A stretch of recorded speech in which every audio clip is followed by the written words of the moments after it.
Gurizada, só para avisar, o prep time acabou.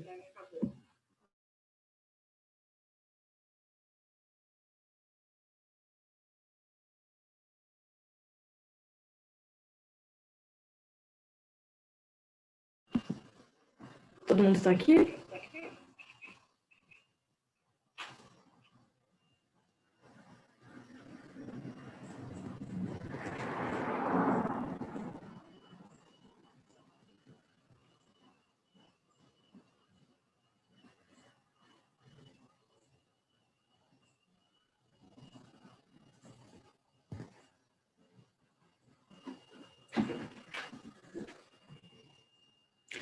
Estou esperando a Brenda voltar, e aí eu tenho que ler um comunicado aqui para vocês, antes da gente iniciar o debate.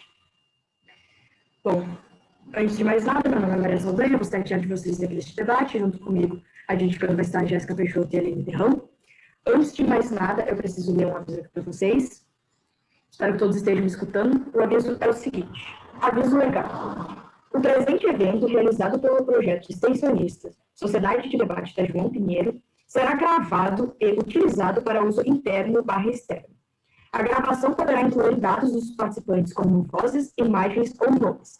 Ao participar deste evento, esteja ciente de que aceita e reconhece o acima descrito e concorda que a gravação do presente evento poderá ser utilizada pela Fundação João Pinheiro em seus canais digitais e ou em outros materiais de consulta interno à Faculdade João Pinheiro. Informações. A apresentação será posteriormente disponibilizada no YouTube da Sociedade de Debates João Pinheiro. Dito isso, antes de mais nada, quem fala primeiro no primeiro governo? Primeiro Saulo, depois Ingrid.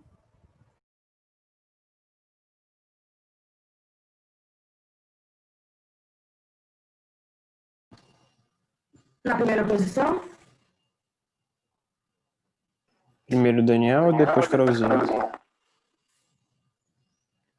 Obrigada. No segundo governo? Bruno vai estender. Brenda, desculpa, mas tá bem baixo, eu não escutei. Eu vou ficar segurando assim, depois esquecer. Não se preocupa não. O Bruno vai estender, eu sou o último. Bruno e depois tu? Sim, eu depois da Brenda. A gente vai dar um jeito no áudio. Se aqui tiver melhor, a gente fala. Aí tá Sei bem lá. melhor. E pela segunda posição? Primeiro a falar vai ser o Pedro e depois a Limara. Perfeito. Galera, muito obrigada. A gente já vai iniciar o debate, só relembrando, eu vou estar mandando o tempo de vocês, contabilizando o tempo de vocês aqui no chat. Pontos de informações fica a critério de vocês, como que vocês preferem. Lembrem que, se vocês quiserem, tiverem como, liguem a câmera quando vocês forem discursar. Dito isso, o primeiro-ministro, assim que se sentir confortável, pode iniciar.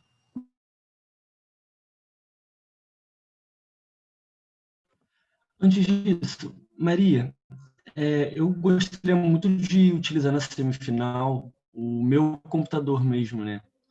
Eu posso trocar aqui, vocês me aceitam? Ou vai dar algum tipo de problema na gravação? Não tem o botão de aceitar. Se tu clicar no link, tu entra automaticamente. Perfeito, obrigado. De nada.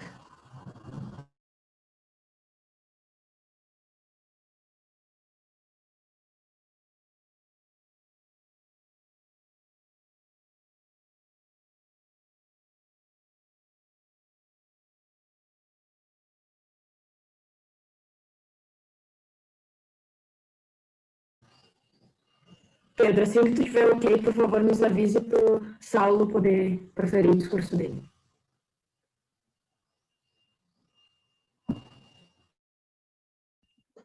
Pode começar já. Eu vou fazer essa transição sem que ninguém perceba da melhor forma possível.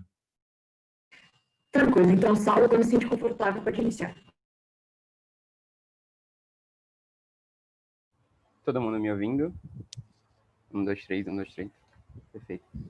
Deixa eu só ajeitar aqui as folhas A3, porque minhas folhas A4 terminaram. É enorme aqui. 1, 3. 3, 2, Uma boa tarde a todos. Meu nome é Saulo, sou da Serasa de Baixo Igual. Eu gostaria de fazer alguns disclaimers iniciais, em que não necessariamente esse jovem ele perderia esses direitos pelo resto da sua vida. Existiriam formas de ele adquirir e de retomar esses direitos a partir do momento em que ele realmente fizesse esse serviço, ou justamente a gente tem um prazo de prescrição de 3 a 5 anos, em que, a partir do momento que isso passa, esse jovem ele vai poder realmente adquirir novamente esses direitos. Mas é muito importante que a gente tenha em mente que o ônus, que é muito grande, você perder 3 a 5 anos sem poder fazer nada disso, é uma coisa que faz com que a obrigação seja tão efetiva também. E justamente esses diversos direitos que atingem diversos atos da vida civil, tanto para pessoas ricas como pessoas mais pobres, são extremamente importantes. Então, basicamente, a gente tem que assumir que essa medida vai ser cumprida. Então, tá. O primeiro ponto é justamente a questão da aproximação do jovem com o social. O que é que eu quero falar com isso? Muitos jovens, eles crescem sem ter o menor contato com o social, ou com essas políticas públicas, ou com o primeiro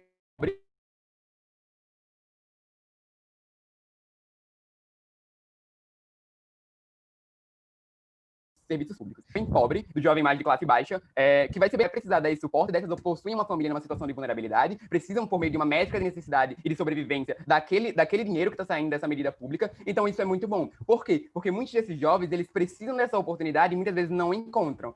Então, é melhor com esse método do que eles vão para meios ilegítimos, por exemplo, meios de sobrevivência, entrem para a criminalidade para justamente alcançar formas de suprir suas necessidades individuais e da sua família. Então, mas deputado, é só por 1 ano. Mas aí tem um grande ponto importante aqui, porque a partir do momento em que você necessariamente entra nessa oportunidade, você cria toda uma rede de networking, de contatos, e você cria toda uma visibilidade para o futuro e de possibilidade de ascensão. Você cria uma maior educação financeira e você tem pelo menos uma mínima probabilidade de poder sustentar a sua família. Mas, além disso, você enriquece seu próprio currículo, que pode te ajudar a entrar, por exemplo, no emprego, você tendo já essa experiência na área. Carol? Saulo, se é tão bom assim, por que a gente tem que obrigar o jovem e não simplesmente fornecer a oportunidade e a possibilidade? Certo. Obrigar principalmente porque a partir do momento em que a gente tem a obrigação, a gente atinge o outro stakeholder aqui, que são dos jovens mais ricos, os jovens que a gente precisa obrigar, porque senão eles nunca vão fazer isso. Então, dentro disso, a gente também tem que, essa obrigação é necessária, porque a partir do momento que o governo ele se obriga a fazer isso, não fica uma coisa mais facultativa. Então, ele se obriga a dar essas oportunidades para todas as pessoas e alcançar todos os públicos possíveis. Mas o segundo jovem que a gente precisa alcançar aqui é o jovem de classe média alta, que nunca vai fazer isso se ele não for obrigado. Então, a gente precisa retirar esses jovens da zona de conforto, de que muitas vezes ele cresceu em uma escola privada, sempre teve tudo, sempre foi sustentado pelo pai e herdou basicamente a herança e vai passar o resto da vida sem fazer nada. Então agora você tem que deixar ele de contato direto com a sociedade, de contato direto com aquelas deficiências e contato direto com aquele serviço público. Isso tem um grande impacto na personalidade dele, porque ele conhece outras realidades, possui uma maior proximidade com o público e com o social. E esse contato com outras camadas populacionais também, porque a gente está falando aqui de serviços como educação, saúde e tudo mais. Então ele vai entrar em contato com o pobre, vai entrar em contato com outras minorias que ele jamais entraria em contato. Então, podem até falar que não vai te gerar empatia, mas, gente, é um prazo de 1 ano para esse jovem passar por essa forma de reflexão, de desconstrução de serviços públicos. Não tem necessariamente como ele sair esse 1 ano rechaçando sem ter adquirido nada de positivo. Então, esse choque de realidade é extremamente positivo, porque ele conhece aquela realidade que ele entraria na faculdade sem conhecer. Então, esse 1 ano de reflexão faz com que essa obrigação reforce um indivíduo a pensar no coletivo. E por que reforçar um indivíduo a pensar no coletivo é tão bom para essa moção? Por causa do retorno social. Apenas com o retorno social que a gente pode necessariamente resolver deficiências em que setores privados não conseguem entrar. O que é que eu quero falar com isso? O Acre, por exemplo, não tem uma grande força de serviços privados. Mas sabe o que tem no Acre? Jovem. Tem jovem em tudo que é canto. Tem jovem em periferia, tem jovem em tudo que é canto. E aí, nesse momento, o Estado está utilizando esses jovens para poder sanar essas deficiências que ele precisa sanar. Então, a gente está trazendo o melhor dos dois mundos. Precisa ser o Estado, porque muitas vezes setores privados não conseguem adentrar em alguns cantos. Então, ele, por meio de sua função social, utiliza o apoio desses jovens para resolver essas deficiências e resolver esses problemas. Em que, por exemplo, a gente tem obras públicas, serviços que também vão trazer um retorno social, como comunidade de João Câmara, uma comunidade indígena aqui do interior do RN, que precisa de muita ajuda estatal e muitas vezes a gente não tem recursos ou verba para estar botando ali. Mas agora a gente tem necessariamente a ajuda desses jovens por meio desse salário mínimo para conseguir sanar essas dificuldades. Mas o segundo ponto é a questão da entrada no mercado de trabalho e a experimentação desses jovens. Pequeno frame. Muitos desses jovens, eles saem do ensino médio e não são preparados para a vida adulta, para o mercado de trabalho. Mas ele vai aprender na faculdade. Nada disso. Na faculdade, basicamente, ele recebe um vômito de experiências coisas teóricas, práticas, mas ele não sabe aplicar isso na prática. Ele não foi preparado para o mercado de trabalho, ele não foi ensinado a necessariamente ter uma experimentação. Além disso, ele não tem necessariamente uma educação financeira dentro do mercado, dentro da faculdade, não tem uma relação necessariamente interpessoal para com a sociedade, para com esses serviços públicos, e muitas vezes esses jovens mais ricos, eles entram na faculdade privada ou uma faculdade superior, e eles nunca vão entrar também em contato com esses públicos que sofrem mais nas bases da sociedade e sofrem mais com esses serviços públicos deficitários. Então, é uma forma de iniciação e de despertar esse interesse, despertar também uma perspectiva empreendedora e uma visão para o futuro dentro desses indivíduos. Uma visão também de responsabilidade para com a sociedade, a partir do momento que você tem um salário, que você precisa alicerçar o público com o privado. E não baixa essa faculdade, porque essa faculdade muitas vezes não se prepara esse indivíduo, não planeja esse indivíduo. Basicamente, a gente tem uma massa de desempregados que termina a faculdade e não sabe nem o que fazer. Então, beleza. Além disso, a gente tem que diversos jovens, eles não sabem o que querem, mesmo antes de entrar na faculdade. E aí eles entram na faculdade de qualquer forma. Mas aí a gente tem alguns impactos de jovens que não sabem o que querem, entram na faculdade de qualquer forma. Uma das coisas é justamente a... Acabou o tempo aqui? Não. Pior é a segunda posição. Bom, você está partindo de uma premissa de que essa pessoa que é rica vai ter contato com o pobre e vai gerar empatia. Se isso fosse verdade, aqui no Rio de Janeiro seria maravilhoso, porque o pobre está todo momento em contato com o rico, ainda assim o rico continua sendo escroto. Essa premissa ela é falsa, de certa forma. Não necessariamente isso vai acontecer. Certo, deputado. Necessariamente você vai ter um tempo de 1 ano entrando em contato, né, com esse rico e com essa obrigação, senão você não vai cumprir essa obrigação e vai acabar, você não vai poder adquirir todos aqueles outros atos, todos aqueles benefícios da vida civil. Então, esse 1 ano, necessariamente, a gente tem uma desconstrução muito grande, justamente por esse mecanismo de lapso temporal, porque não é necessariamente uma semana que eu vou suportar, mas é 1 ano que eu vou estar em contato com aquela realidade. 1 ano para necessariamente eu sentir a mínima empatia com aquelas pessoas, porque você tem que entender que o ser humano ele é um ser social, um ser humano que se identifica com um grupamento, e a partir do momento que você está com aquele grupamento durante 1 ano, você passa a se identificar com aquele grupo e passa também a sentir uma empatia para aquele grupo pelo conjunto de experiências que você compartilha com ele. Mas, além disso, a gente tem que entender que aqueles jovens que entram de qualquer forma na faculdade, os jovens que não sabem sequer o que querem, porque o ensino médio é uma escolha muito precoce, o Enem é uma escolha muito precoce, e que muitas vezes os jovens não são ensinados a fazer isso, quando entram na faculdade tem impactos como evasão escolar, impactos psicológicos, ou uma grande massa de profissionais que não colocam o social à frente do individual. E esse é um dos pontos importantes do nosso caso, porque o que a gente quer são esses indivíduos entrando com essa visibilidade empreendedora e entrando também com essa métrica de social à frente do privado, para que eles se formem colocando o altruísmo e, independente da sua profissão, eles possam pensar naquelas pessoas que eles viram, que eles reconheceram e que eles vivenciaram durante os serviços públicos. Dessa forma, encerro meu discurso. Então, pelo seu discurso, nos agradece. Chama agora o líder da oposição. Deputado, assim que se sentir confortável, pode iniciar.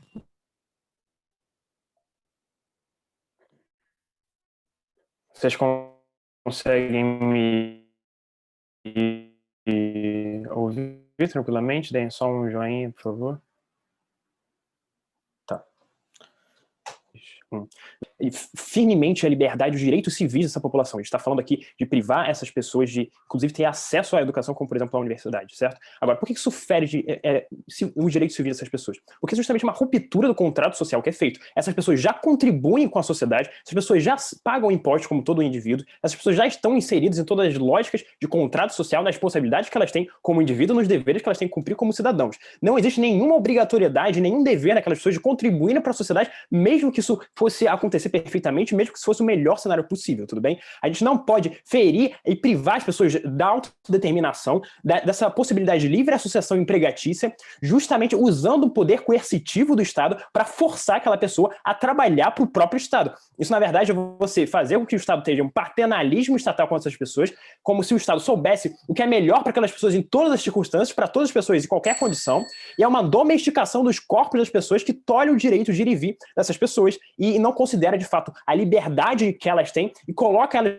num sistema quase que análogo a uma prisão, de que elas, de fato, são obrigadas a fornecerem o seu trabalho para o Estado, querendo ou não, tudo bem? Principiologicamente, isso é errado e isso não deve ser feito sobre nenhuma justificativa de potencial geração de solidariedade coletiva. Mas o segundo ponto aqui é que justamente isso é extremamente ineficiente. E é extremamente ineficiente porque justamente o que a gente tem no status quo não é uma população brasileira que já tem muito incrustada na mentalidade popular uma ideia de patriotismo, uma ideia de pertencimento à pátria e de doação por meio de, por exemplo, ir à guerra. O que a gente já vê no status quo atual, inclusive, vários desses jovens rechaçando e rejeitando essa obrigatoriedade que já existe no status quo de você servir ao exército, por exemplo. Agora, imagina quando você faz mais uma dessas exigências e obriga a pessoa a trabalhar para o Estado durante um ano adicional ao que ela já possui, certo? Isso não é eficiente porque justamente no Brasil a gente não tem essa consolidação de uma união única. O que a gente tem é um país extremamente plural, com várias regiões culturalmente distintas,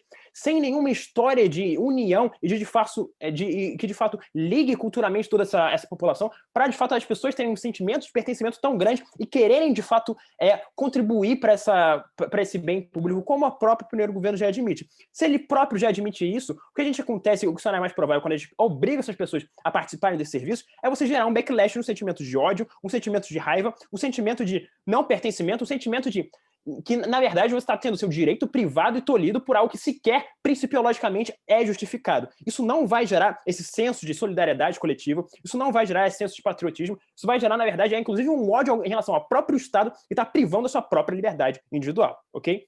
Agora, o terceiro ponto que o primeiro governo desconsidera completamente é que isso afeta principalmente a camada mais pobre da população. Vou abordar aqui 3 cenários principais.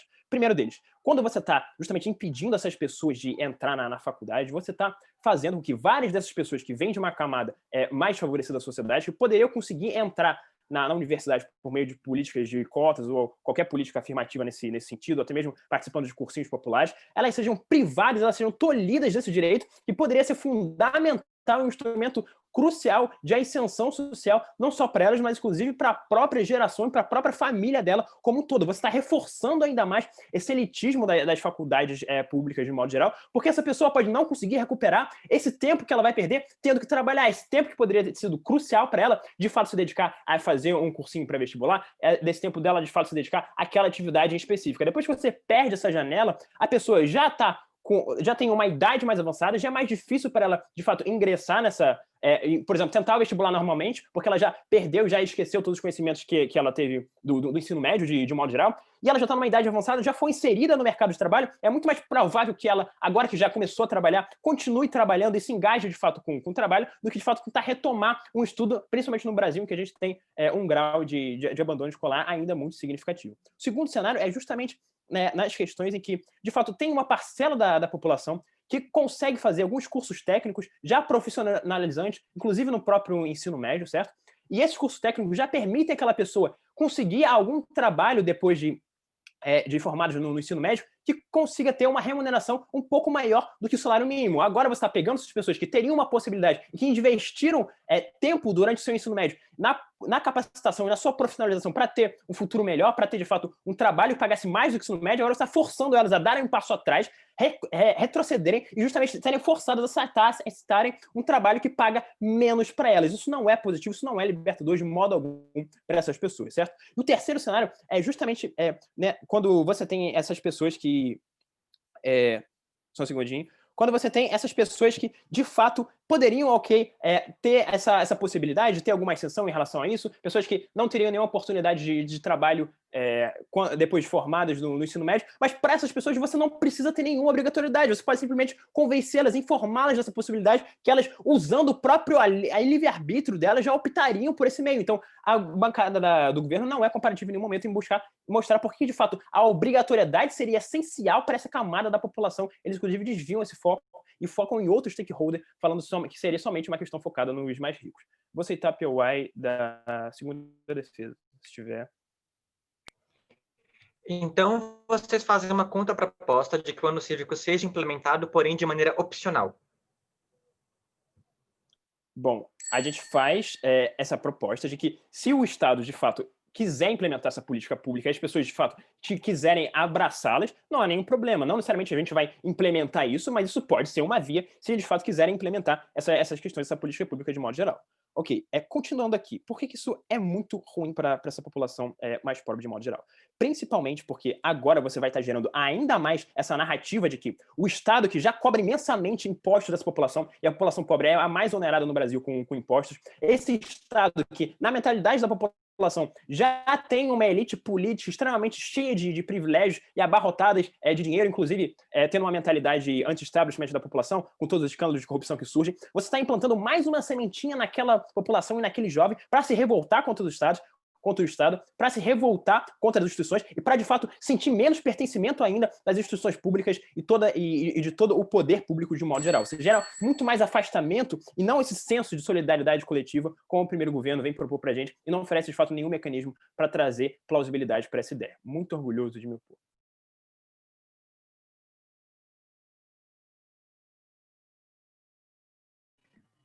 Obrigado, deputado, pelo seu discurso. A mesa convida agora a adjunta do governo. Ingrid, quando se sentir confortável, pode iniciar.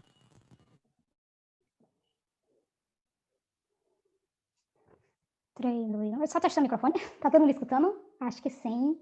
Confirmem, por favor. Eu acho que sim, né? Acho que estão me escutando. Tá, perfeito. Vou começar em 3, 2, 1. Cumprimento a todos, sou Ingrid Altino, da Sociedade de Bairros Potiguar. É com muito prazer que eu venho propor essa medida e falar porque ela é o melhor para o Brasil, tá? Primeiro, a gente já respondeu o POI da Carol quando ela pergunta por que necessariamente tem que ser obrigatório. Tem que ser necessariamente obrigatório porque já existe um estímulo para as pessoas de classe mais baixa, que é justamente o salário, a remuneração e a possibilidade de capacitação que ela consegue com essa medida. Entretanto, pessoas de classe alta, pessoas de elite, não necessariamente têm esse estímulo. Não é suficiente a remuneração, porque essas pessoas já têm privilégios e tanto mais. Por isso, a obrigatoriedade para atingir essa classe mais alta. Mas tá, vamos lá. Respondendo no caso da primeira oposição. A primeira oposição traz a ideia de que fere direitos civis, ok, mas isso não é novidade, porque existe no ordenamento jurídico brasileiro vários direitos civis que são condicionados, inclusive para você entrar dentro da Universidade Federal, você precisa estar aqui com suas obrigações eleitorais e militares, então já existe essa condição, você necessariamente tem essa relativização de direitos, e vamos lá, ele traz aqui o princípio da perspectiva da liberdade individual. Mesa, perceba, não existe nenhum princípio absoluto, ele traz a liberdade individual, ele fala que necessariamente não deve ser condicionado em nenhum momento, mas eu vou provar para vocês que no princípio lógico a gente também vence, porque além da liberdade individual do indivíduo, existe a liberdade, existe o princípio da função social. Dentro da nossa gama social, diversos princípios individuais, eles são relativizados diante da função social. Eu trago um exemplo aqui, o direito da propriedade, que é um princípio muito forte, um princípio que a gente respeita, um princípio que a gente reconhece, mas ainda assim, o princípio da propriedade é relativizado diante da função social. E prédios que são muito grandes, que é de direito da pessoa, que é propriedade privada, eles são tornados patrimônio público, eles são distribuídos a partir do momento que não estão exercendo a função social. Ou seja, existe a perspectiva da coletividade social. O bem-estar social, muitas vezes, tem que sobressair diante do indivíduo. Até mesmo nessa lógica de contrato social, o indivíduo ele sacrifica o seu próprio, ele sacrifica as suas liberdades individuais em prol de um bem comum. A gente restringe direitos civis, a gente restringe até mesmo a liberdade individual com a pena privativa de liberdade, que é o ápice da punição dentro do ordenamento jurídico brasileiro, quando esse indivíduo ele fere outros princípios, inclusive a função social. Então, sim, eu concedo que existe essa relativização da liberdade individual, mas eu já explico e afasto a ideia de você estar ferindo. Não está ferindo, você está relativizando e condicionando. Por quê? Porque desde que ele cumpra essa obrigação, ele não vai ter nenhum afeto, ele não vai ser mitigado, ele não vai ser afetado de nenhuma forma. E a gente está relativizando diante de outro princípio, que é comum. Porque a gente continuamente, como eu já expliquei, a gente relativiza princípios diante de um princípio mais forte. E o princípio da função social é melhor justamente para o bem-estar social.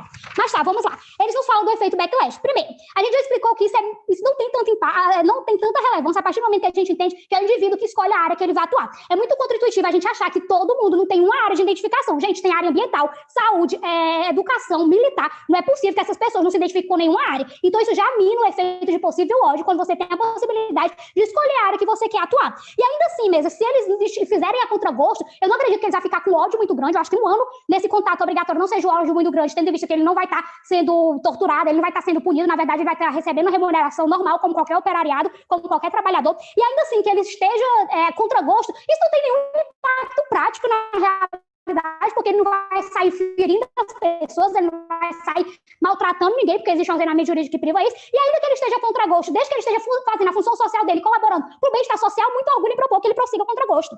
Ok, mas vamos lá, sobre a restrição da universidade para os indivíduos mais pobres. Primeiro, o Daniel Rocha, ele fala em um ponto aqui. Para ele nos provar que necessariamente as pessoas mais pobres, elas iriam perder essa vaga na universidade, eles teriam que nos provar porque necessariamente os mais pobres não iriam abarcar essa medida, sendo que a gente já provou que essa medida é muito benéfica para eles, a partir do momento que existe um incentivo da remuneração pelo salário e pelas oportunidades profissionais. Ah, Ingrid, mas o Estado não vai conseguir ter vaga para todo.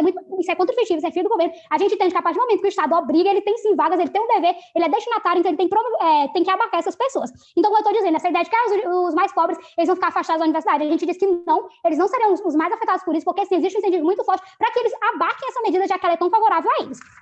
Mas tá, vamos ao meu caso construtivo. O Saulo já explicou a ideia de como essa função ela é importante a partir do momento que eles estão trazendo um retorno social, a partir do momento que eles estão exercendo uma função que é importante para a sociedade. Setores esses que já são debilitados a partir do momento das limitações do setor público, e o setor privado não chega em todo canto. O setor privado ele não consegue, ele não tem interesse em levar educação ou levar serviços de saúde a localidades mais distantes. Então, isso precisa necessariamente ser do setor público e é por isso que essa medida é tão importante. Mas tá, além disso, a gente tem que trazer outro ponto. A gente está falando da idade dos 18 anos. O que é tão importante que os 18 anos? A partir dos 18 anos, você cria, o jovem adquire um voto obrigatório. A partir dos 18 anos, você se torna um eleitor obrigatório. A partir dos 18 anos, o jovem vai ter obrigações com o seu país e necessariamente ele vai estar influindo na política do seu país. E por que é tão importante essa medida nessa margem, nessa linha? Justamente para você gerar uma consciência política, consciência de classe, com o que eu vou provar agora no meu caso, tá?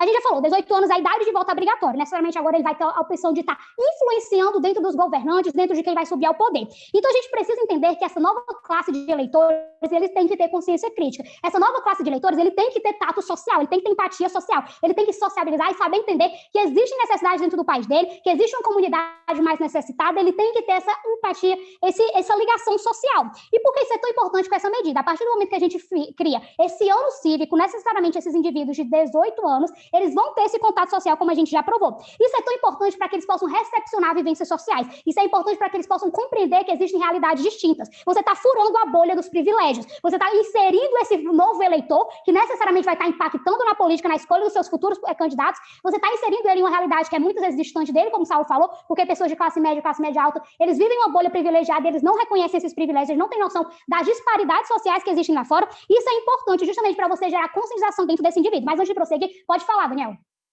Dado que esses jovens já não têm essa conscientização de solidariedade coletiva, é muito mais provável que, de fato, isso gere um backlash de raiva e de ódio contra o Estado que está fazendo sua obrigação, do que, de fato, essa conscientização tão... Obrigada. Daniel, ok, concedo anos que alguns indivíduos vão ser realmente revoltados e contra gostos, mas eu não acredito que um período de 1 ano seja tão suficiente. Ainda que ele esteja no ápice da rebeldia, quando ele sai desse serviço obrigatório, vendo todas as vantagens que ele conseguiu, vendo toda a capacitação, a profissionalização, eu acredito que não vai ser um efeito tão grande assim de reviravolta com a sociedade. Mas tá, vamos lá. O ponto do segundo oposição foi a ideia de que, essas pessoas, a gente convive, profissionais de direito, convivem com pessoas de classes sociais mais baixas o tempo todo e ainda assim são escrotos.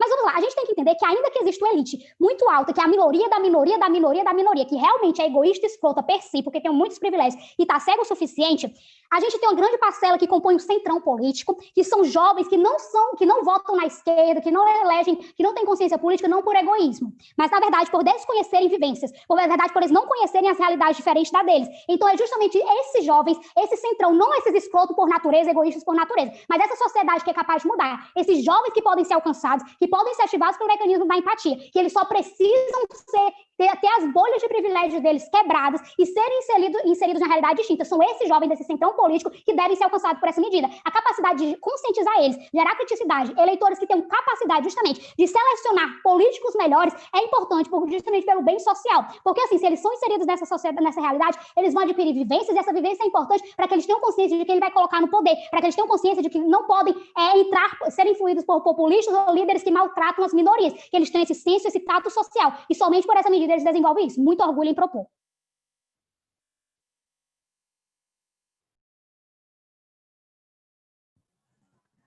Obrigada, deputada, pelo seu discurso. A mesa convida agora a adjunta da oposição. Carolzinha, quando se sentir confortável, pode iniciar. Gente, só fazer um breve teste, porque eu troquei de dispositivo de microfone. Vocês conseguem me escutar bem, com clareza? Tá cortando, picotando alguma coisa? Tudo certo? Perfeito. Vou pedir para vocês, por favor, fazerem pós via vídeo. Eu não estou olhando o chat, tá bem? Eu vou começar em alguns segundinhos.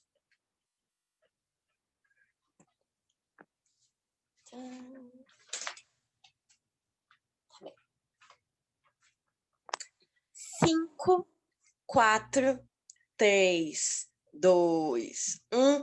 Mesa edificadora, o governo tem 5 problemas pelo qual o caso deles não funciona. O primeiro é um problema de narrativa, o segundo é de eficiência, o terceiro é de justiça, o quarto são problemas pragmáticos na hora que eles vão fazer essa alocação e distribuição, e o quinto é um problema de responsabilidade. Vou por partes. Qual que é o problema de narrativa? Como o Daniel já tinha explicado pra gente de forma bastante clara, essa medida representa uma ruptura do contrato social, porque você já paga uma quantidade muito grande de impostos e você acaba mitigando a liberdade contratual e imperativa desses jovens. O que tem de tão grave nisso? Que você fortalece uma narrativa de que as instituições estatais são abusivas e que elas não funcionam. Essa medida do ano cívico é uma coisa que, assim, é sem precedentes. A grande maioria dos países não adota isso, não é uma coisa que é comum, não é uma coisa que a gente veria com bons olhos, e dada uma narrativa de descrédito institucional muito grande aqui no Brasil, a tendência diante de instituição, de uma obrigatoriedade desse nível, você aumentaria o descrédito institucional e aumentaria os ódios às instituições. Você criaria de novo essa narrativa do Estado aqui, que já é uma narrativa de um Estado inchado, já é uma narrativa de um Estado burocrático, já é uma narrativa de um Estado abusivo, já é uma narrativa de um Estado leviatã, que cobra muito imposto, que oferece coisa em volta, e você simplesmente fortalece a narrativa de que o Estado realmente é malvadão. Esse não é um cenário adequado, não é um terreno fértil para você gerar nenhum tipo de sentimento de solidariedade, muito menos de patriotismo. Na verdade, a tendência maior seria que as pessoas virem aquilo com muitos maus olhos, principalmente essa classe alta que a galera tem que atingir, que é basicamente esse ciclo, falar assim, olha, eu já pago 1/3 de tudo que eu ganho de imposto, eu já tenho que pagar uma caralhada de coisa pro Estado, já sou obrigado a ser onerado com uma quantidade de coisas enorme que eu não uso, já tem um Estado que eu considero ineficiente, que eu considero malvadão, que eu considero inócuo, e aí ainda eles pegam meu filho e obligam a fazer uma coisa que ele simplesmente não quer. E aí o que o galera do governo não entende é que o problema dessa moção é justamente a obrigatoriedade, que a obrigatoriedade passa uma mensagem muito negativa. A partir do momento que você obriga alguém a fazer alguma coisa, a mensagem que você passa é que aquilo não é uma coisa boa o suficiente para você querer fazer por escolha. Então você impregna qualquer que seja essa coisa que você está obrigando, de uma carga muito negativa per si, num cenário já de descrédito institucional, ou seja, você gera uma quantidade muito grande de prejuízos. Qual que é o segundo problema? O segundo problema é um problema de ineficiência.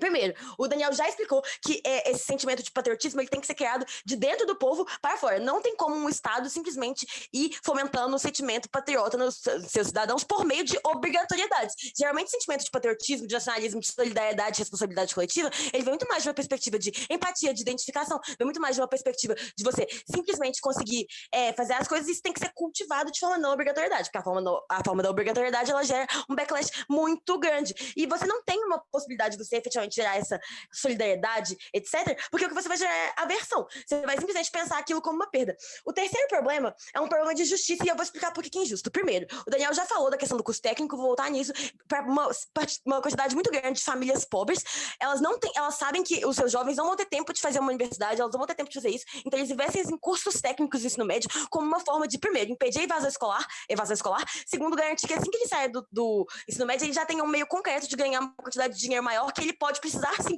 A realidade de muitas famílias brasileiras é famílias monoparentais que a mãe quer sozinha, ganha um salário mínimo e tem 7 filhos. Então, frequentemente as pessoas precisam de ajudar em casa, e frequentemente elas poderiam ganhar mais do que um salário mínimo, e vocês simplesmente estão obrigando elas, condicionando elas a trabalhar pelo piso, que é uma coisa que é inerentemente injusta, e pagando a elas menos do que a mão de obra delas vale. E isso é um problema de injustiça. Mais que isso, você cria um prejuízo muito grande das pessoas que eventualmente não tenham prestado vestibular ainda, porque, igual o Daniel falou, você pega elas e afasta elas por um ano dos estudos dela, sendo que a realidade das pessoas é diferente. Gente, eu não sei onde vocês estavam nos 18 anos de vocês. Aos meus 18 anos, eu estava no 5º período da faculdade de Direito, na metade do meu curso, e eu posso garantir para vocês que, do mesmo jeito que essas realidades são diferentes, eu com 18 anos estava na universidade, vai ter gente com 18 anos vai estar no meio do ensino médio, vai ter gente com 18 anos vai estar abrindo uma empresa, vai ter gente com 18 anos vai estar investindo, vai ter gente com 18 anos vai estar investindo em todo tipo de projetos. Essas particularidades, individualidades do indivíduo são coisas que você acaba perdendo e prejudicando de forma muito gravosa quando você obriga todo mundo a trabalhar pelo mesmo. Frequentemente a mão de obra deles valia mais, inclusive na época dos 18 anos eu ganhava mais com estágio.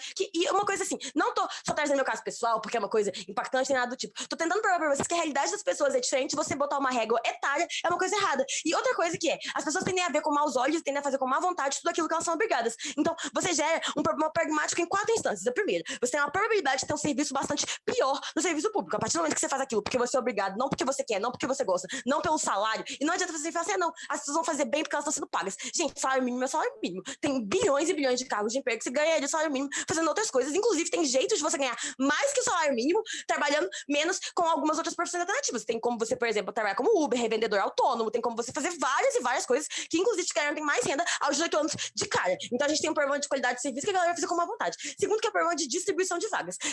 A Ingrid fala assim, não vai ter nenhum, não é possível que não tenha nenhuma área com a qual você não vai se identificar. Sim, mas a questão é, necessariamente vão ter áreas que vão ser mais agradáveis de fazer que as outras. Você trabalhar sentado numa secretaria, fazendo arquivamento de coisa, digitando coisa, é muito mais fácil e muito menos prejudicial e muito menos potencialmente perigoso para você do que ser obrigado a ir pro exército. Então, na verdade, isso vai criar uma hierarquia de quais esses serviços internos obrigatórios são melhores. E isso é um problema porque vai sim ter um problema de distribuição. Segundo, que o contingente de jovens é uma coisa incontrolável, então frequentemente você vai forçar o Estado a lidar com uma demanda muito variável e uma oferta muito variável dessas mãos de obra. Vai ter um ano que vai ter muito jovem, às vezes não vai ter onde enfiar esses jovens, vai ter que contratar gente que você nem precisa, então você vai estar onerando o Estado, na verdade, fazendo com que ele tenha que pagar essa quantidade gigantesca de um salário mínimo, que não necessariamente ele precisava de pagar aquilo naquela vaga, não necessariamente ele tinha aquela demanda, e mais que isso, você também gera um problema eventual, né, na contrapartida, porque frequentemente você vai ter uma necessidade. Antes disso, pode do Saulo. Cara, Essa lógica de Estado malvado só ocorre com os jovens que já possuem esse sentimento e aqueles abandonados pelo Estado. Mas com um ano inserido dentro desse conjunto de pessoas viventes e com essa renda própria que ele sempre quis, isso é mitigado. Não, ô Saulo, a questão é que você não está entendendo um ponto central que é, no Estado liberal, o que as pessoas queriam quando foi o surgimento do Estado Democrático de Direito, não é que o Estado intervisse mais, é que o Estado intervisse menos. Frequentemente, uma das principais demandas dos indivíduos é por liberdade para fazer suas próprias coisas. E você obrigar elas em qualquer cenário, esse cenário é ruim. É muito improvável que você crie empatia com alguém que está te obrigando a fazer alguma coisa, gente. E mais que isso, você faz com que o Estado, em vez de ele simplesmente abrir concurso público, de fazer contratações massivas com garantias, com direitos para essas pessoas, ele simplesmente vai precarizando a mão de obra de acordo com um monte de jovem que vai lá tá ganhando salário mínimo, sendo que frequentemente as mãos de obra dele valem mais que isso. Existe muito jeito de você fazer esse influxo de solidariedade, de prestação de serviço, por meio de outras coisas. Por exemplo, estudantes de medicina que são obrigados a ficar 2 anos no SUS quando eles se formam. Por exemplo, estudantes de direito que frequentemente têm núcleos que fazem com que eles prestem serviços sociais, mas de forma voluntária. E essa obrigação é muito ruim. E por fim, mesa, eu quero que vocês prestem atenção numa coisa importante que eu vou falar nesse final do meu discurso, que é o seguinte: a noção de responsabilidade é uma noção de que o indivíduo tem que ter consciência do que ele está fazendo e da importância do papel que ele presta para a sociedade, qualquer coisa. A partir do momento que você obriga ele a fazer alguma coisa, você está impedindo que ele tenha uma noção de verdadeira responsabilidade e gerando nele uma visão estrita de obrigatoriedade. Ele vai fazer aquilo que ele precisa fazer, ele tem que fazer. Então, basicamente, a proposta do governo ela tem um problema de gerar uma narrativa ruim para o Estado, tem um problema de ineficiência dessa solidariedade, tem esse problema de ser absolutamente injusto, existem problemas pragmáticos na distribuição dessas vagas e desses salários, e você ainda gera um problema de responsabilização do povo que não vai ficar mais patriota com isso, sim, mais revoltado. Orgulhosíssimo em me opor.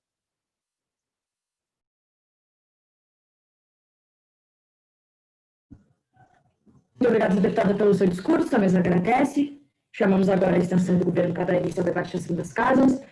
Bruno, assim que se sentir confortável, pode iniciar.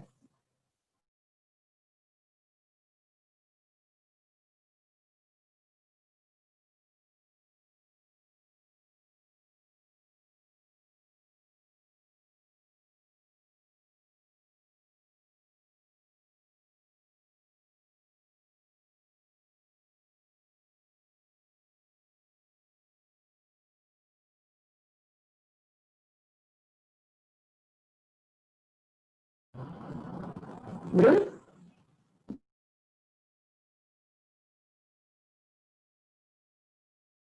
Peraí, ele vai discursar por aqui. Pelo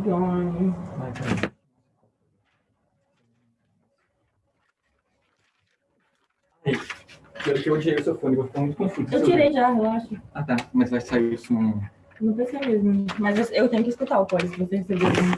Ouve você pelo meu e eu pelo seu fone. Sinceramente mesmo. Ah, eu acho melhor. Tá bom. Baixo.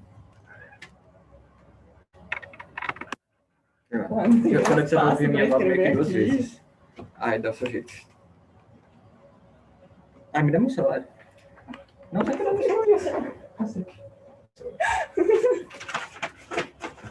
tudo na mais perfeita hora. Não tá sendo nem sombra aqui. Isso, velho. Discursa aí, cara.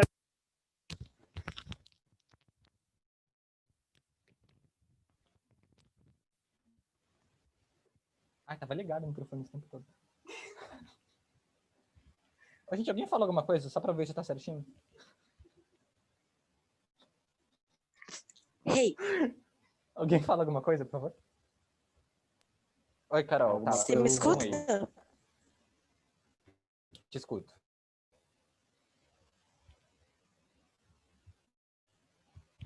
Ai, sério? Que merda. Tá dando pra me ver direitinho, apesar de não segurar o microfone? Me faça uma confirmação. E o Drey pediu pra botar perto da boca? Tá bom, né? Vai. Tá, eu vou abrir o debate. E vou começar já já. Tá.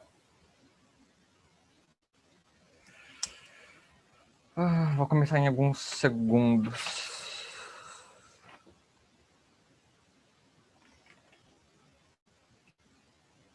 Tá?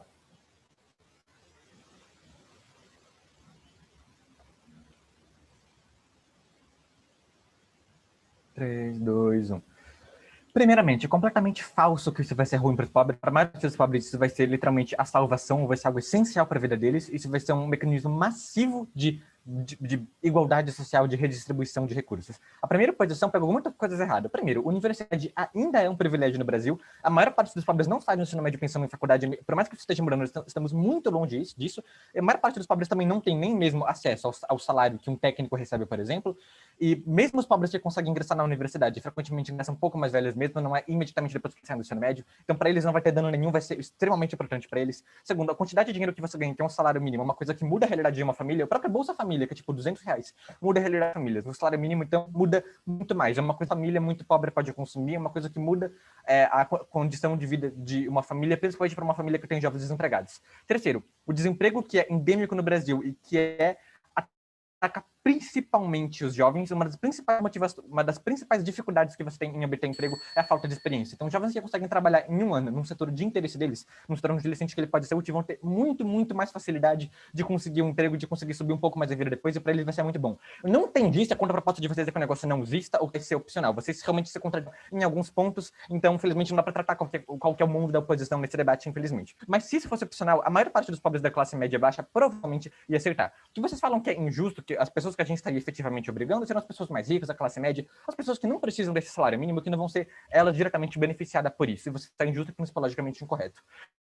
Primeiro, por que isso é absolutamente injusto? É necessária assim, uma mudança dos termos do contrato social da sociedade que a gente vive hoje. Nós vivemos em uma sociedade onde coletivos são muito importantes, e é absolutamente justo e mandatório que a força de trabalho dos ricos e das pessoas mais abastadas sejam utilizadas em prol da população e do bem comum. As classes mais altas sugam muito da comunidade, sugam muito do bem comum durante toda a vida delas. São as pessoas que estão no topo da pirâmide, que utilizam universidades, que frequentemente não dão tanto retorno assim para a sociedade. Eles usufruem muito mais do que retornam. E é justo que eles trabalhem para a comunidade, que eles deem retorno para tudo que eles já colheram ao longo da vida e que vão colher. Vejam como os ricos são muito beneficiados pelo trabalho de pessoas pobres durante todos os dias de sua vida. Eles consomem muito e usufruem muito do trabalho de pessoas que recebem um salário mínimo, às vezes até menos.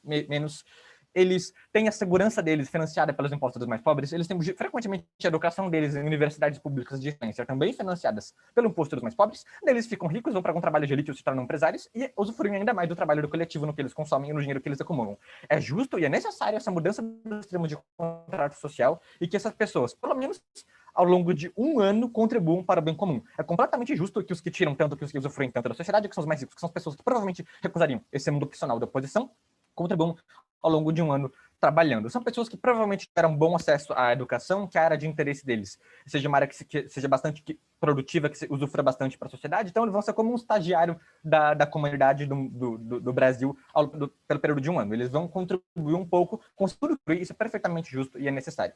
Mas em termos de narrativa, em termos de como que as pessoas vão passar a pensar, votar e se comportar perante a sociedade depois, a primeira oposição fala muito que vai acontecer um grave problema de backlash, mas eles não caracterizam qual é o principal problema em termos de narrativa que a gente tem atualmente. Eu vou caracterizar isso agora. O que vai acontecer é que as pessoas, mesmo que elas não gostem dessa experiência, elas não só vão respeitar muito mais, mas elas vão reconhecer muito mais a importância do serviço público e da máquina pública no Brasil. Servir o exército, Daniel, não tem uma utilidade tão aparente. Você vai lá, você corre um monte no exército, faz um monte de coisas extremamente desagradáveis, mas você não sente que você está sendo útil para a sociedade. Enquanto no serviço público, sim, seja saúde, seja educação, seja meio ambiente. Você vai passar um ano inteiro trabalhando todos os dias numa jornada de trabalho, ajudando pessoas que precisam do seu trabalho, integrando a máquina pública e se sentindo útil, seja lá em qual área você escolher. Durante todo esse ano, o seu trabalho vai atender a necessidade de pessoas reais, de pessoas que realmente precisam daquele seu serviço de saúde, de educação, de transporte, seja lá o que for. Você vai estar vendo a máquina pública funcionar e vendo quantas pessoas dependem dessa máquina pública. O primeiro governo tenta fazer um ponto de que você vai empatizar mais com os pobres, porque possivelmente em algum serviço você vai atender pessoas pobres e vai empatizar com elas, mas isso não necessariamente vai acontecer, as oposições fizeram alguns pontos, mas o grande impacto que ganho em termos de narrativa é como as pessoas passam a enxergar a sociedade, como as pessoas votam, o que as pessoas valorizam, como as pessoas acreditam que o Estado deveria. Porque isso muda em quais políticos elas votam, em última instância, como que o Estado vai ajudar as pessoas, como que o Estado vai fazer políticas públicas. E as narrativas que estão cada vez mais crescendo no Brasil, que são as narrativas cada vez mais perigosas, que marginalizam a população pobre, é a de desvalorizar e de desrespeitar o serviço público. Então, narrativas bolsonaristas, neoliberais, etc., que estão cada vez mais em ascensão, atacando o SUS, atacando a educação pública, atacando a importância dos setores públicos, defendendo privatizações ou defendendo cortes e diminuições na pesquisa pública, nos atendimentos públicos de modo geral, e na importância de serviços às pessoas mais pobres. Portanto, no nosso mundo, quando todo mundo é forçado a integrar a máquina pública durante um ano, mesmo que a pessoa não goste, mesmo que a pessoa ache desagradável, durante esse ano ela certamente, absolutamente vai reconhecer que ele tem uma importância fundamental. Ela vai ver centenas e milhares de pessoas marginalizadas, pessoas pobres, que precisam daquele serviço que ela está prestando, ela vai ver os colegas de trabalho dela também prestando esse serviço, e vai ver como que o serviço público é absolutamente essencial, como ele é moderadamente sucateado atualmente, na verdade ele precisa de mais investimento, na verdade a importância dele é muito grande, e você passa a respeitar e empatizar muito mais alguma coisa da qual você fez parte. Você ter feito parte da máquina pública ao longo de um ano faz você respeitar mais ela, e faz você enxergar mais a importância dela, e defender mais políticas de Estado que fortaleçam os serviços públicos e que aumentem o escopo deles para as pessoas que mais precisam. Vai, Daniel, seu ponto.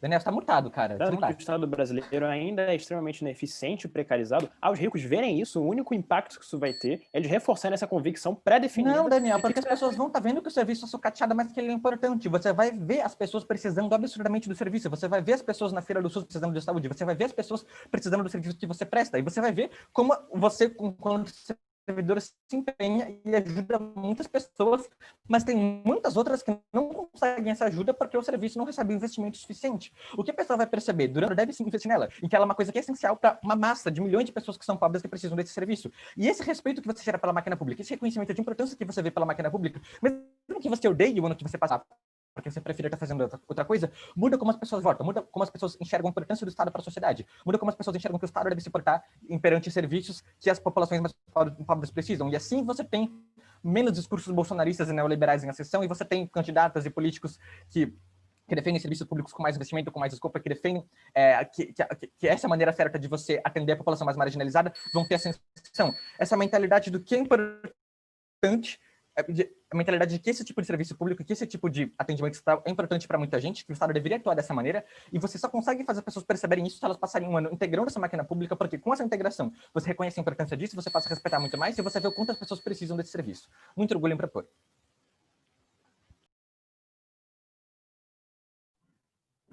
Muito obrigado, deputado, pelo seu discurso, a mesa agradece. Chamamos agora a extensão da oposição.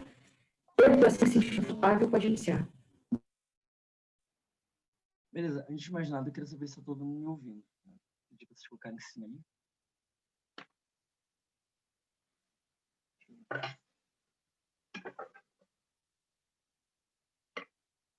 Beleza.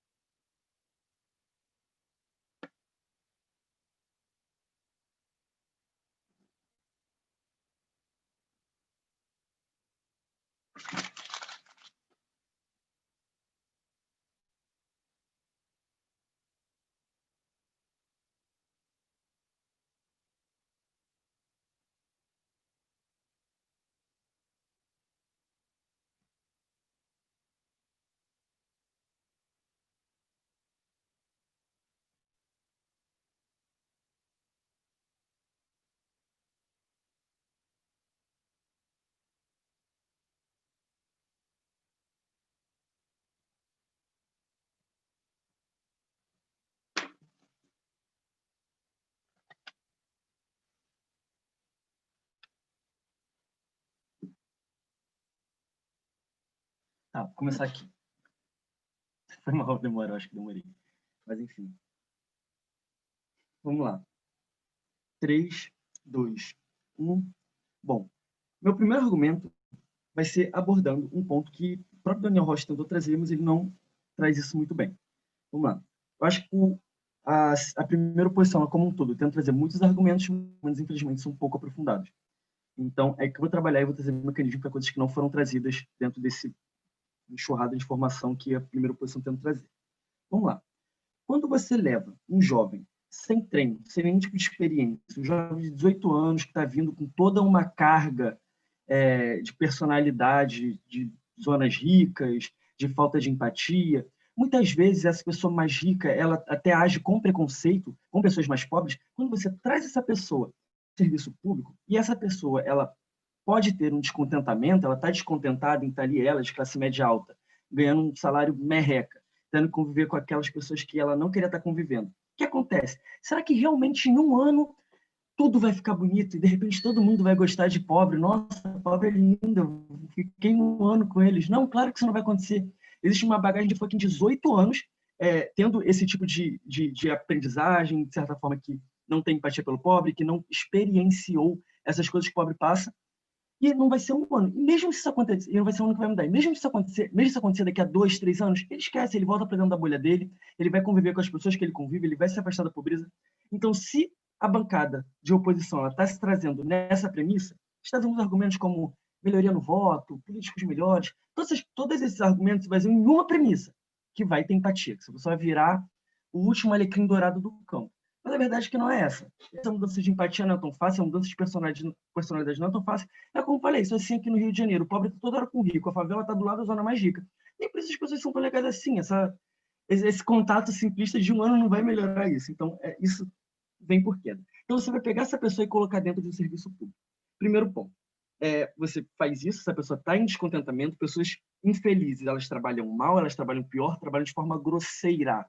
Segundo ponto, você superlota o Estado, você intensifica a mão de obra dentro da máquina estatal, você está com um monte de gente, eu estou deixando aqui o fiat do governo, vai ter dinheiro, tudo bem, não tem problema, mas está enchendo de pessoa lá, isso é um fato, e você está abandonando a intensidade de tecnologia, então você vai colocar um monte de gente para ficar batendo cabeça dentro do serviço público, e a verdade é que o serviço público vai ficar uma merda, porque existe um número ótimo de pessoas para atender a quantidade de gente.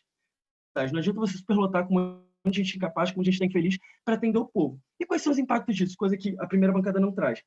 Quem vai sofrer com isso vai ser a população que depende dos serviços públicos. Então, a gente está onerando as pessoas que são o produto final, sabe? Que recebem esse produto final, que recebem serviço público. É sobre isso o debate, sobre serviço público. E quando você está colocando essas pessoas lá, olha só, essa população ela vai sofrer com uma burocracia enorme do Estado, pessoas que atendem mal, pessoas que são grossas, pessoas mais pobres podem passar preconceito sendo atendidas por outras pessoas que não vêm do próprio convívio, mas, enfim. E, além disso, você tem uma coisa. Isso ainda pode possibilitar, pessoas como estão sem experiência, superlotada, pode possibilitar erros em obras públicas, como diz a moção, pode possibilitar erros em área da saúde, que seria bem chato, uma pessoa está morrendo e você erra ali uma fila e a pessoa acaba ficando para trás. São coisas importantes. O grande ponto aqui é que o serviço público ele não é lugar de treinamento. O serviço público não é lugar para a gente fazer uma experiência, atacar o jovem rico para ganhar empatia. O serviço público é algo sério, você não pode tratar isso com descaso. Se é um grande descaso à população, isso é errado de se fazer. Você colocar esse tipo de lógica de experimento dentro do serviço público. A gente tem que respeitar a população e dar um serviço público de qualidade. Mas vamos lá.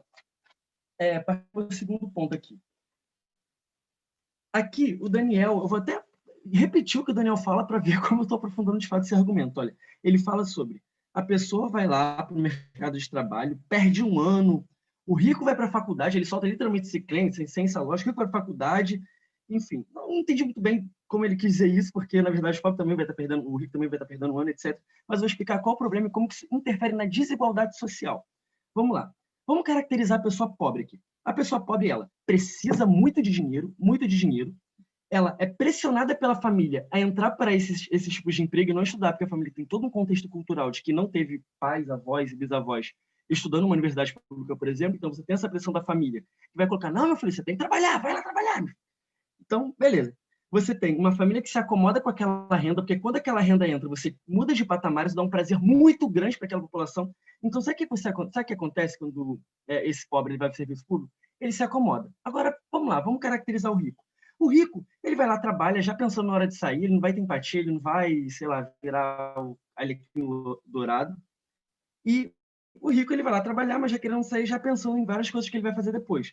Então, ele vai pensar em continuar seus estudos, ele vai pensar em se formar, e ele vai pensar numa qualificação de longo prazo. A grande diferença aqui é que o pobre ele vai pensar, infelizmente, no curto prazo, e o rico ele vai pensar no longo. Pedro, mas isso acontece no status quo. Exato, mas por essa caracterização de você dar um dinheiro para a pessoa, você vai criar um mecanismo de acomodação. Então, isso vai intensificar ainda essas raízes culturais em busca de uma qualificação melhor. O que acontece? Você acaba, por um lado, acomodando mais pobres em serviços que não são de autoconhecimento, de alta produtividade, e você vai deixar o rico deslanchar, vai deixar o rico continuar estudando, e etc. O pobre ele vai ficar acomodado. Então, isso vai intensificar e vai engessar ainda mais essas estruturas de desigualdade social. Porque, ao mesmo tempo que o rico está na cabeça, a família está, não, você tem que estudar, esquece esse trabalho é importante, vai estudar, o rico está parado. Esse é o ponto, Saulo. Então, no pior cenário de ódio dessas pessoas, o tempo de um ano trabalhando em serviços básicos deficitários é muito bom para periferias que precisam dessa mão de obra barata. E justamente para criar um sentimento em todos os jovens de que a gente precisa investir para que nenhum outro passe por isso. Se eu conceder, no máximo isso vai demorar, sei lá, 3 anos ele vai ter empatia, depois vai voltar para a bolha social dele do Leblon, não sei onde você mora, mas deve ter um bairro nobre, ele vai continuar a bolha social e vai continuar esquecendo isso, porque as pessoas se acomodam meio que elas vivem. E não é necessariamente um ano que ela vai entrar ali e vai mudar, é uma bagagem de muitos anos, isso é muito implausível o que você está trazendo. Mas vamos lá. Então, aqui a gente tem uma seguinte análise. No curto prazo, a população vai ter até um ofício. Ela vai aprender ali, sei lá, ser peão, de pedreiro, vai, sei lá, fazer alguma coisa, vai ter algum tipo de ofício. Só que o problema é que o problema do Brasil não é um problema de ofício, como talvez o Bruno tente trazer. O problema do Brasil é um problema que não tem emprego. Não adianta você tentar remediar. Coloca até um remédio bom para dar um ofício para a pessoa. Tentar dar um remédio para uma doença que não é a doença brasileira. A doença brasileira é que tem várias pessoas que têm um ofício, são advogados, são engenheiros que hoje estão tendo que trabalhar no Uber, que não encontram emprego. E é o emprego também que vai dar ofício. Então, se você está querendo remediar uma coisa para gerar um ofício para essa pessoa, você está errado. Você vai ser ineficiente, você vai ser ruim. E é por isso que a gente ganha. Acabou meu tempo. Valeu, galera.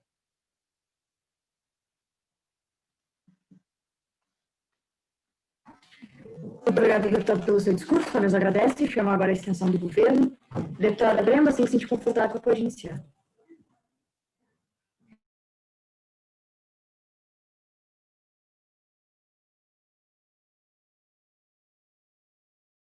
Olá, amigos! Tá dando... Ah, não vai estar dando tá dando pra ouvir de boa? Não vai estar, né? Ou tá? Não se preocupem, eu provavelmente vou emocionar e gritar. Só um segundinho para eu botar isso aqui na ordem. Obrigada.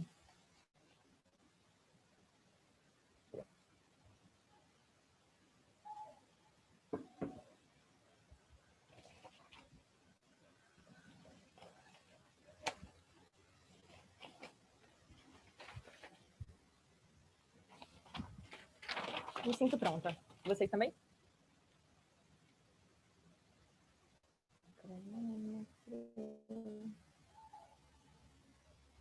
Ah, gente, você pode pela câmera, mas se você for fazer pela câmera, manda no chat também pra, sei lá, caso por algum motivo você quele, meu cronômetro esteja tampando sua cara, sei lá.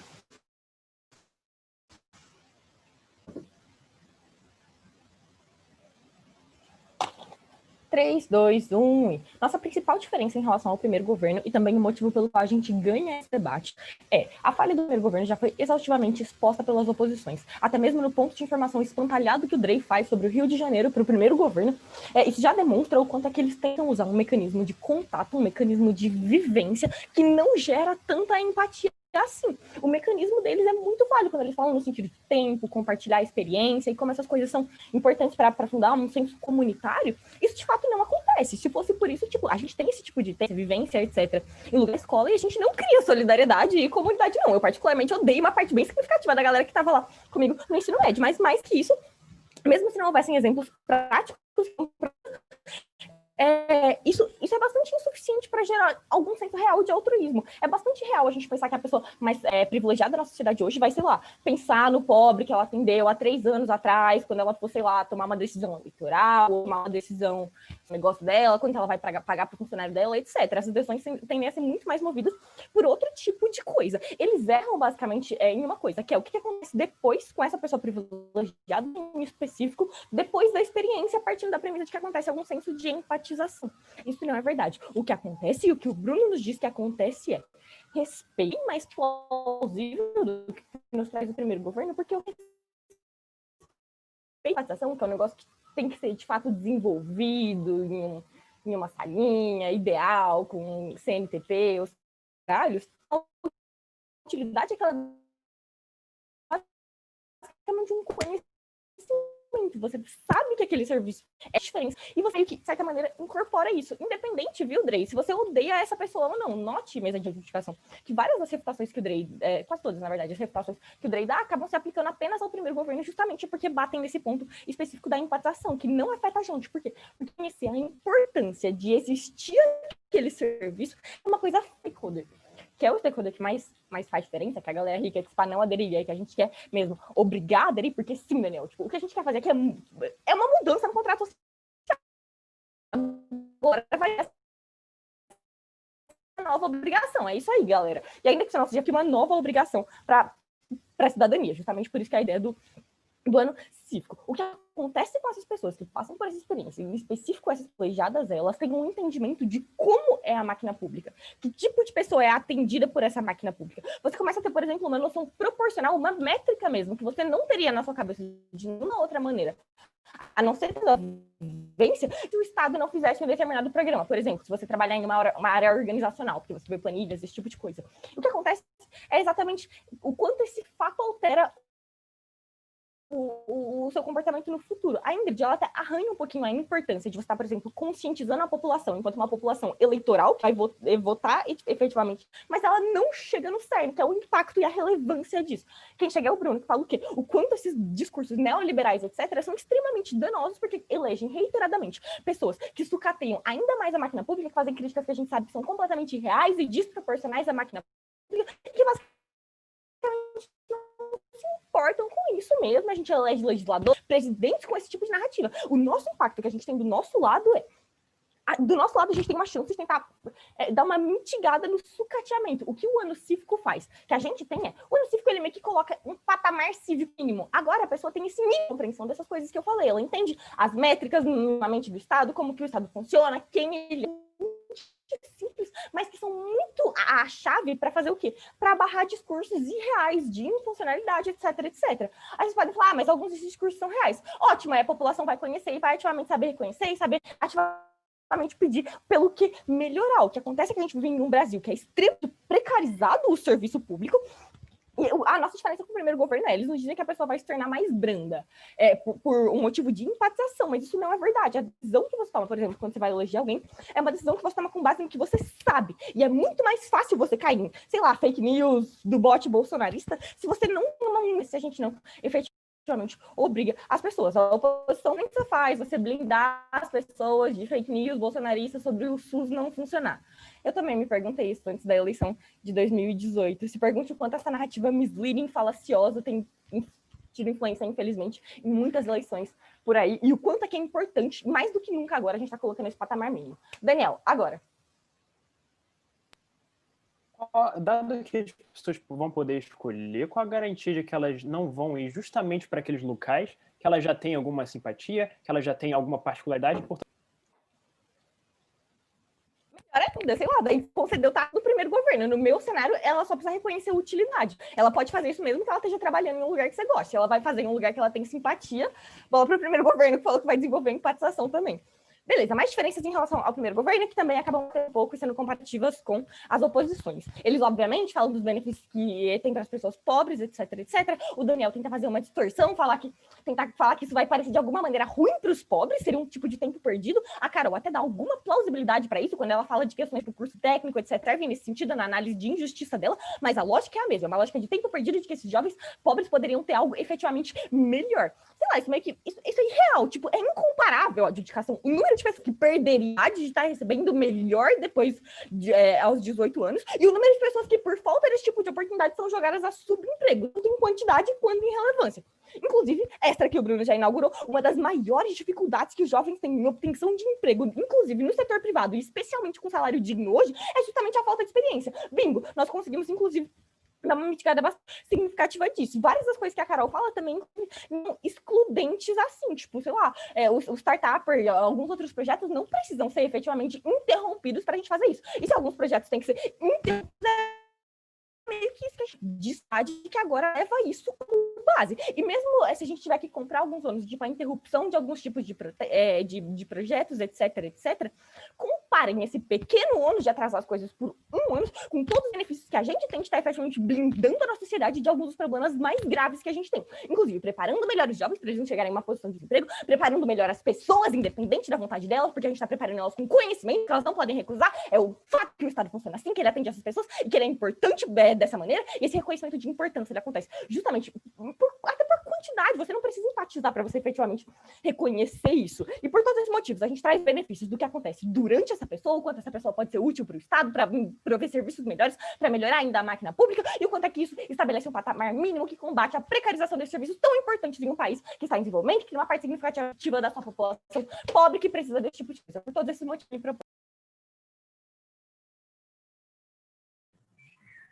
Muito obrigada, deputada Prenda, pelo seu discurso. A mesa convida agora o eito da oposição, Ellen, para dar encerramento a este debate. Quando se sentir confortável, pode iniciar.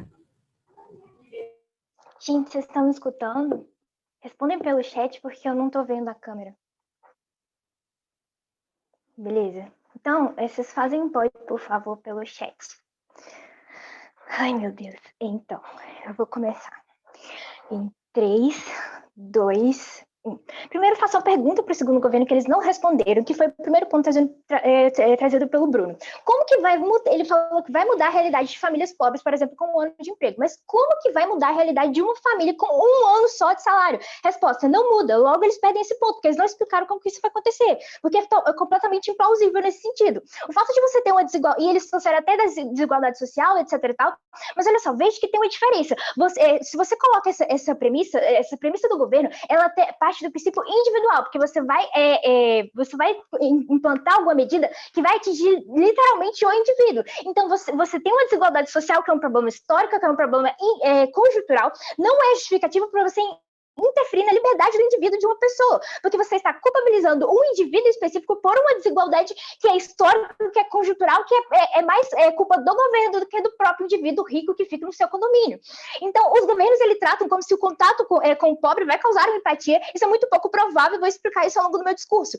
Por que eu vou... E aí, foi trazido também pelo Bruno, pelo segundo governo, que tipo, você vai ter conhecimento de como funciona o sistema público, você vai ver a importância do sistema público, mas é a mesma premissa trazida pelo primeiro governo, só que de uma forma diferente. Por que eu vou lutar, depois que eu sair desse emprego por 1 ano, por que eu vou lutar? Por que eu vou querer lutar pela não privatização dos serviços públicos, sendo que essa luta não é minha? Eu vou continuar querendo manter meus interesses que estão à minha mão. Eu não preciso lutar para conquistar uma coisa que é dos outros, que é o pobre que tem que lutar para isso. Essa luta não é minha. Eu vou continuar tendo à minha mão hospital privado, escola privada, etc e tal. Se o governo quiser privatizar qualquer coisa, isso não vai mudar em nada para mim. Então, tipo, você não causa uma empatia, você não causa esse reconhecimento da utilidade do sistema público. Porque mesmo que eu reconheça que é importante, para que eu vou lutar para isso? Você não causa consciência, e eu já faço a diferenciação em relação à primeira posição. Mesmo com todo um contexto de empatia trazido pelo primeiro governo, eles não refutam em grande medida por que realmente não vai causar simpatia. Isso o Pedro faz muito bem. Basicamente, a resposta que eu vou usar para refutar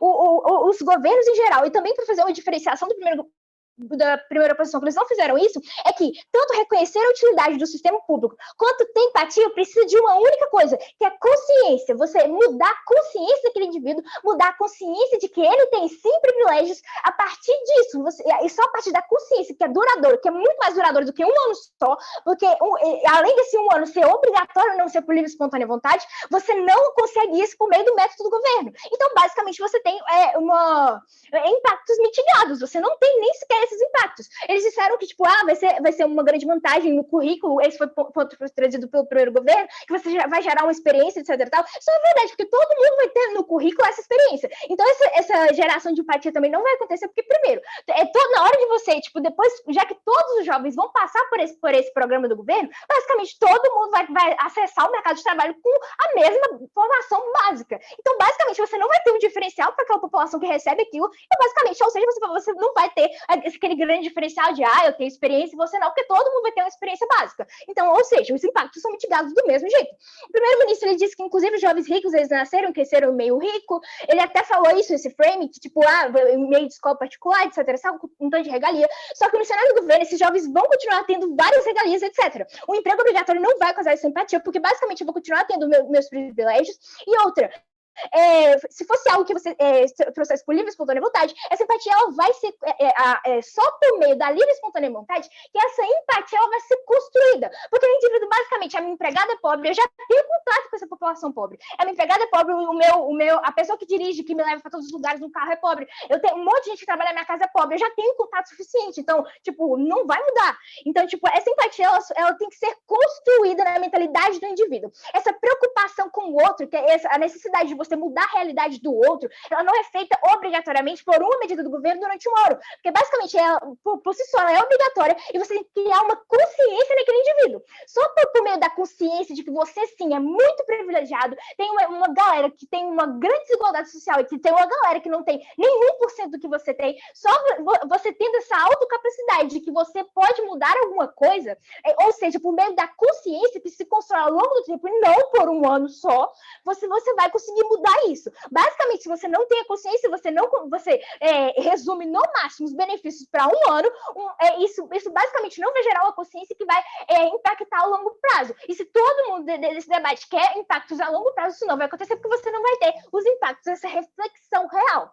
E ele disse também que vai ser bom para a população mais pobre, que vai receber os salários. O problema é que é aquela mesma questão que eu falei. O benefício disso se restringe temporariamente por um ano só, porque isso não garante uma formação adequada, porque mesmo assim, a formação vai ser básica, todo mundo vai ter, então necessariamente todo mundo vai ter a mesma experiência, o mesmo acesso à mesma coisa, então você não vai ter um grande diferencial do mercado de trabalho. E outra, se você está falando de um trabalho obrigatório, que não tem concorrência, não tem nenhum incentivo para você se dedicar àquilo que você está fazendo, geralmente a concorrência e aquela dedicação de eu faço porque eu gosto, são as principais coisas que acarretam um trabalho de qualidade, de verdade, e um trabalho que você quer crescer naquilo. Você não tem concorrência porque você é obrigatório, você não tem nenhum incentivo, porque se você fizer ruim, se você fizer bem aquele serviço, você vai continuar sendo obrigado a fazer isso.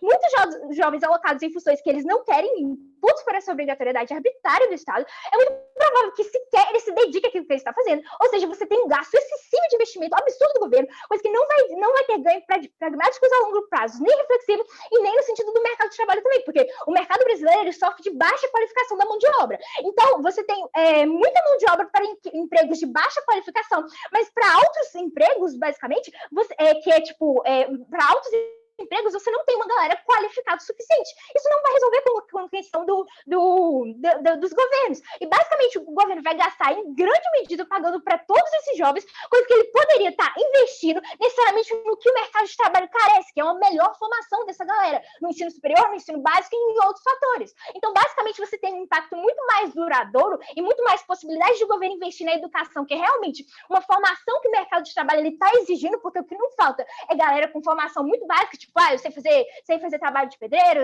sei, enfermagem, essas coisas do tipo. Então, basicamente, você vai ter, uma melhor formação, você vai ter uma melhor qualificação da sua mão de obra, coisa que não é garantida pela questão dos governos. E, basicamente, a moção, tá escrito no slide, você garante que a área que a pessoa escolhe, mas a alocação do que você vai fazer em determinada área, já que tem várias possibilidades de você atuar numa mesma área, o indivíduo não escolhe. Então, eu posso estar numa área da educação em que você está fazendo determinada coisa, só que você não tem interesse nessa função na área da educação, você tem outros interesses em outras funções. Então, basicamente, esse indivíduo, sim, é muito provável que ele fique satisfeito diante disso e encerre meu discurso.